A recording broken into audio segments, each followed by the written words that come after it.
سلام و وقت همتون بخیر باشه. ادامه میدیم با مبحث زیستشناسی نوین. چه از این به بعد گفتار مطالب حفظیش بیشتره و شاید بگم این که حالا بیایم نکات کنکوری براش بگیم زیاد واقعا سوال خیز نیست تو آزمون کنکور این بخش ابتدایی کتاب به خصوص تا پایان گفتار یک، اما هیچ تضمینی وجود نداره، ممکنه یه سال بیان سراغ این بخشا و ازش سوال بدن. خاطر همین تا جای ممکن سعی می‌کنیم کلیاتش رو خدمتتون عرض کنیم. خب میگه امروزه زیست شناسی ویژگی‌هایی دارد که آن را به رشته مترقی، توانا، پویا و امیدبخش تبدیل کرده است. این ویژگی‌ها رو می‌خوایم بخونیم. بچه‌ها 4 تا از ویژگی‌های اصلی زیست شناسی نوین رو میگه که ما هم باید اینجا مستقیما بهش اشاره کنیم و براشون شماره بندی قائل شیم که ذهن شما هم مرتب شه. اولیش کل نگریه، دومی نگرش بین رشته‌ای، سومی فناوری های نوین و چهارمی هم حوزه‌های مربوط به اخلاق زیستی هست که توی صفحه بعد خدمتتون توضیح میدیم. پس حواستون رو جمع کنین بچه‌ها. اینجا داریم یه سری از ویژگی‌های زیستشناسی ها میخونیم که انقدر کمک کرده زیستشناسی به قول معروف در حال حاضر بولد بشه. یه جورچینی رو در نظر بگیرید که از قطعات بسیار زیادی تشکیل شده. ممکنه هر یک از قطعات به تنهایی بی‌معنی به نظر بیان، اما اگه قطعات این جورچین رو یکی یکی در جای درست کنار هم قرار بدیم مشاهده میکنیم که اجزای جورچین به تدریج نمایی بزرگ، کلی و معنیداری پیدا میکنن و تصویری از چیزی آشنا به ما نشان میدن. حالا اینجا مثال جورچین رو زده، ما هم مثال ماشین رو میتونیم بزنیم. مثلا شما بچه یه ماشین از اجزای مختلفی تشکیل شده، نمیدونم از گیربکس، دنده، صندلی، پیچ. ببین یه هدف کل واحد داره یه خودرو، این که شما رو بتونه جابجا کنه، اما آیا هر کدوم از زیر مجموعه هاش اون ویژگی رو به تنهایی دارن؟ یعنی مثلا پیچ میتونه شما رو حرکت بده، پیچی که تو در استفاده شده؟ خب نه. پس ببینید در واقع ما کل جنبندی صحبتمون اینجا میخواد رو این بچرخه که کل چیزی بیشتر از مجموعه اجزاست. چرا؟ چون اون مجموعه اجزا خودشون به تنهایی میتونن چیزهای مختلفی رو، هدفهای مختلفی رو دنبال کنن، اما وقتی در کنار هم میگیرن به یک کل منسجم تبدیل میشن. میگه پیکر هر یک از جانداران نیز از اجزای بسیاری تشکیل شده، مثل همین مثال سیستمی که خدمتتون عرض کردیم. هر یک از این اجزا بخشی از یک سامانه بزرگ را تشکیل میدهند که در نمای کلی برای ما معنا پیدا میکند. بنابراین جانداران را نوعی سامانه میدانند. سامانه همون سیستمه بچه‌ها، در واقع نگرش سیستمیه، این که ما بگیم کل چیزی بیش از مجموعه اجزاست. خب پس میگه جانداران را نوعی سیستم میدانن که اجزای آن با هم ارتباط دارن. به همین علت ویژگی‌های سامانه را نمیتوان فقط از طریق مطالعه اجزای سازنده آن توضیح داد. چرا؟ چون دیگه ارتباط بین اجزا رو بررسی نمی‌کنیم وقتی جزء رو داریم مجزا بررسی می‌کنیم، اما وقتی ارتباط بین اجزا مثل خود اجزا مهم باشن میشه نتیجه گرفت که کل سامانه، این جمله آخرش مهمترین جمله این پاراگرافه، چیزی بیشتر از مجموعه اجزاست. یعنی اگه من بخوام سامانه رو تعریف کنم میگم شامل، یعنی مساوی است با اجزا به علاوه ارتباط میان اجزا. اینا رو با هم دیگه قاطی نکنین ها. اون ارتباطات توی بررسی هر جزء به طور منحصر به فرد معمولا مورد بررسی قرار نمیگیره. مورد دوم نگرش بین رشته‌ای است. خب میدونید زیست شناسی قاطی شده با رشته‌های دیگه و نگرش بین رشته‌ای هم میگه با زیست شناسی به تنهایی که کار نمیکنه. ما از خیلی از علوم دیگه هم داریم استفاده میکنیم قاطی زیست شناسی. زیست شناسان امروزی برای شناخت هرچه بیشتر سامانه‌های زنده از اطلاعات رشته‌های دیگر نیز کمک میگیرن. مثلا برای بررسی ژن‌های جانداران علاوه بر اطلاعات زیست شناختی از فنون و مفهوم مهندسی، علوم رایانه، آمار، بسیاری از رشته‌های دیگه، بیوشیمی، بیوفیزیک. ببین رشته‌هایی که قاطی زیست شدن و یه رشته دادن، یه شاخه دادن، یعنی زیست و فیزیک رو میگیم بیوفیزیک، زیست و شیمی رو با هم میگیم بیوشیمی. بعد مثلا زیست و تکنولوژی، حوزه تکنولوژی رو با هم قاطی کردیم بهش میگیم بایوتکنولوژی.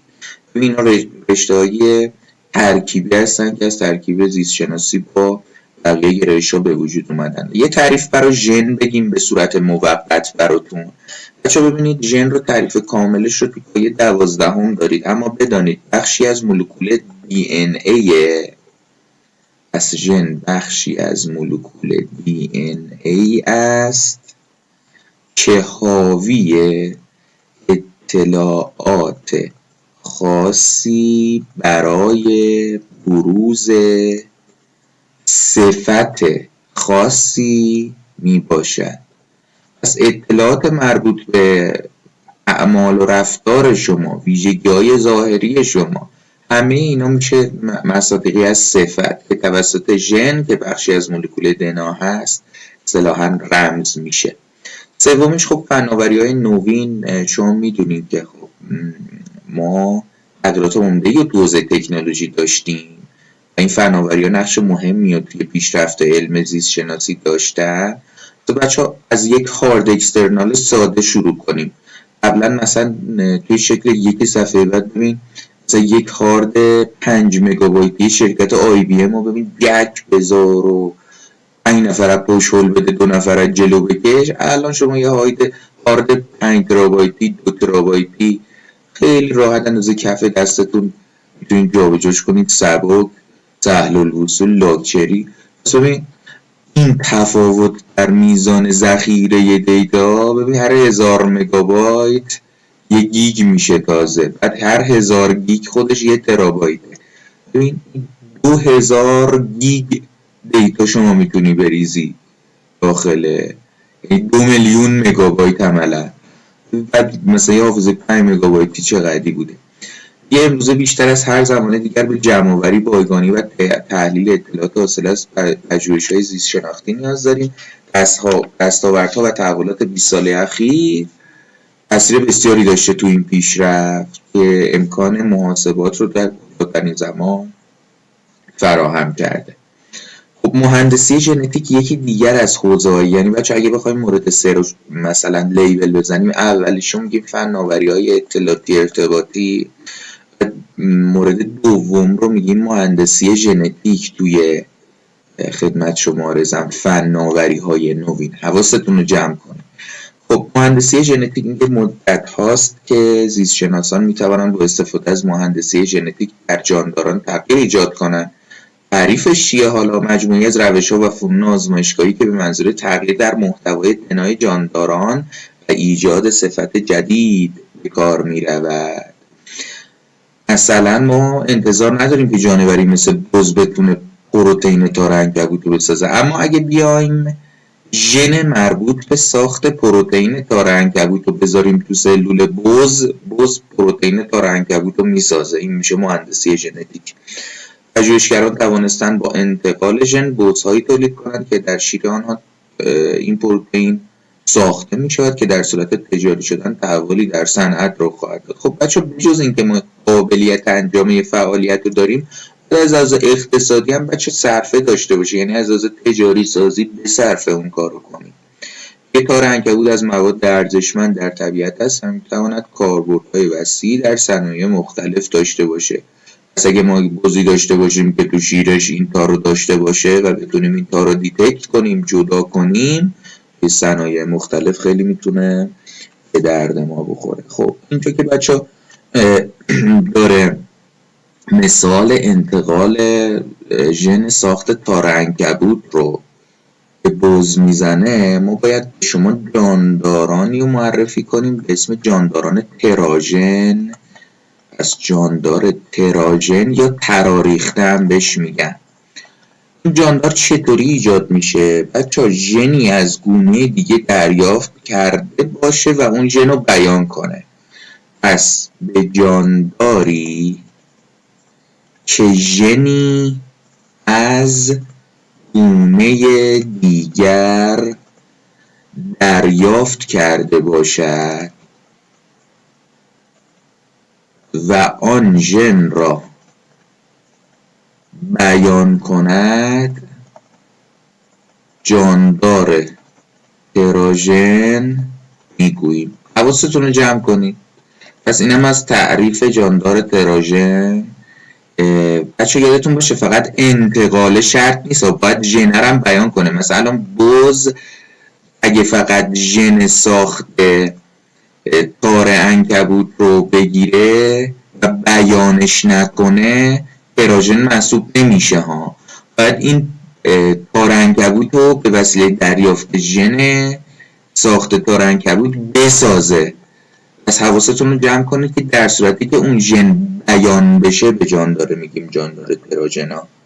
حواسا خیلی توی این مورد جمع باشه، تو تستا باش بازی نکنه. مورد 4 اخلاق زیستیه. میگه پیشرفت‌های سریع علم زیست شناسی به ویژه در مهندسی ژنتیک زمینه سوء استفاده رو در جامعه فراهم کرده است. محرمانه بودن اطلاعات ژنی و اطلاعات پزشکی افراد و حقوق جانوران از موضوعهای اصلی اخلاق زیستی محسوب می شود. 3 محرمانه بودن اطلاعات ژنی، محرمانه بودن اطلاعات پزشکی و حقوق جانوران. حالا بریم سراغ سوء استفاده هایی که داره میگه یکی از سوء استفاده هایی که از علم زیست شناسی میتونه انجام بشه تولید سلاح‌های زیستی است که این سلاحی مثلا میتواند عامل بیماریزایی باشد که نسبت به داروهای رایج مقاوم است یا فرآوردهای غذایی و دارویی با عواقب زیانبار برای افراد باشند. پس ببینید وقتی سلاح زیستی تولید میشه میتونه یه عامل، یعنی اینجا باید بزنم اگه سلاح زیستی رو میزنیم اینو باید بزنیم 1 الف، اون سلاح زیستی عامل بیماریزایی باشه یا اینکه فرآورده های غذایی و دارویی با عواقب زیاندار تبدیل بشه. پس اینم میزنیم 1 ب. توجه هم کرده یه دنیا از لولی که اینجا موشک برداریم بزنیم اینجا رو خراب کنیم و اینا گذشته. مثلا خیلی میلا شما یک ویروس درست میکنی با یه حمله بیولوژیک کشوری که میخوایی به قول معروف دشمنت از پا در میاری، چه بسا کل دنیا رو فلج کنی، مثلا مثل ویروس کرونا.